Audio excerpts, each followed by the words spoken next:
My name is Nathaniel Pinkham. The name of the short story is The Barbershop. And the expert is, I'm going to read the beginning. It was March. There had been snow the week before, but most of it had melted. The cornfields were empty and dead. The town wasn't much. Almost nothing hung around in the long, dark winters that covered Iowa. That's why Gustava Davis found it odd when she saw a young woman in a summer dress standing on the barren land holding a kite. She considered it for a minute or two before the cigarette singed her fingertips. Then she returned to the barbershop. Most days, Gustava didn't cut any hair. While there were people who lived in the town all year, men liked to save money by growing out their hair out and getting it shaved off all at once. It meant there would be a next time, they told Gustava. The women of the town did not stop at the barbershop. They preferred to cut their hair at home, but this did not bother Gustava. She spent mornings staring out the window. Across the street from the barbershop, there was an old man who ran the town's bakery. Gustava did not know his name. He made bagels that tasted like regular bread with a hole in the middle and nothing else. At 10:05 in the morning, he would take the last of the salt bagels to Mr. Schultz, who ran the flower shop next door, and would talk for an hour or two before Mr. Schultz decided he had enough and would give the old man a small nod and head back inside the flower shop. But today, Mr. Schultz did not eat a bagel with the old man. He crossed the street. He walked to the barbershop. He nodded at Gustava when he walked in and hung his coat on the coat rack.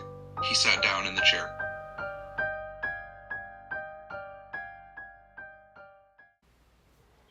Yeah, I think for me, the short story is about grief and how we connect with other human beings. I had been going through something personally in that time. So, kind of the idea that someone in my life was gone, and I didn't consider myself a particularly religious person or anything like that, but I know there are people who go and visit graves, for example, especially like in Christianity, for example, where they'll go and visit graves to kind of be in contact with the spirited ones. And while I didn't consider myself much of a spiritual person, I did feel this this need to talk with a person who wasn't there. So that kind of, I think, really, that is for me what the short story is about, trying to talk with someone who isn't there. And I think, and things happen from there.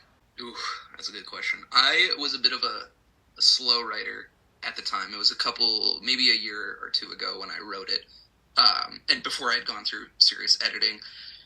So I think it took me maybe a couple months, but when I finally sat down and when the thing was ready to be written, maybe a month, working between, doing a job and writing when I could in the mornings or in the afternoons or the evenings. Like, that is what I would say maybe a month to a couple months.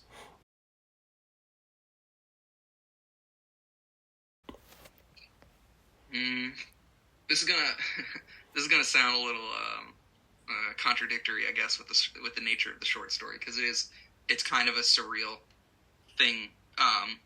But for me, it is always to write about something real rather than abstract. And with the short story in the barbershop, there's this almost surreal, otherworldly like being. And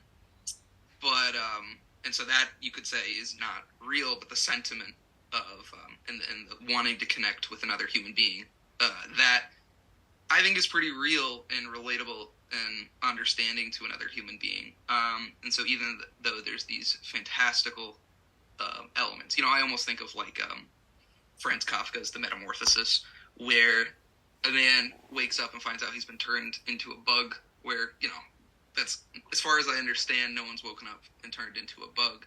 But there are days when I think all of us wake up and the job it's just been a grind, the week's been a grind, and you feel like a bug, almost like a not human thing. So I always think about it in terms like that, where just try to write about something real in the way that it comes across to you. Don't not abstract feelings, or abstract feelings that come from a real sense of being alive.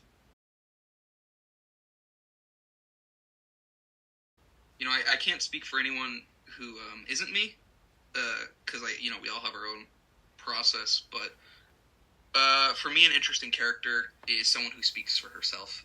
Part of writing is that it is based on real, but part of it is artificial. We're constructing sentences in order to, combining verbs and adjectives in order to form emotions and images. And so there's always that, it's a construction, is what I'm trying to say. So a character for me, sometimes I have to sit and I have to construct characters, like this is what they're thinking, this is what they're feeling, this is how they're going to react to that situation.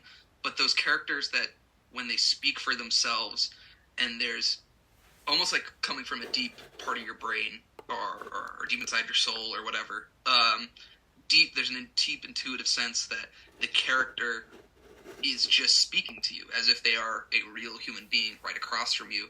And so when I think with an interesting character, it's just almost like getting out of your own way. Just let them speak, let them say what they had to say. I know in this short story, with the girl with the yellow dress, it was like I had a different idea for her. She was initially almost started like a man, but I was like, that just, I could feel myself trying to create her when she wanted to. She just existed, somewhere in my brain, and she, I guess in a sense, created herself. So I would just say, if there's something speaking strongly to you, let it speak strongly.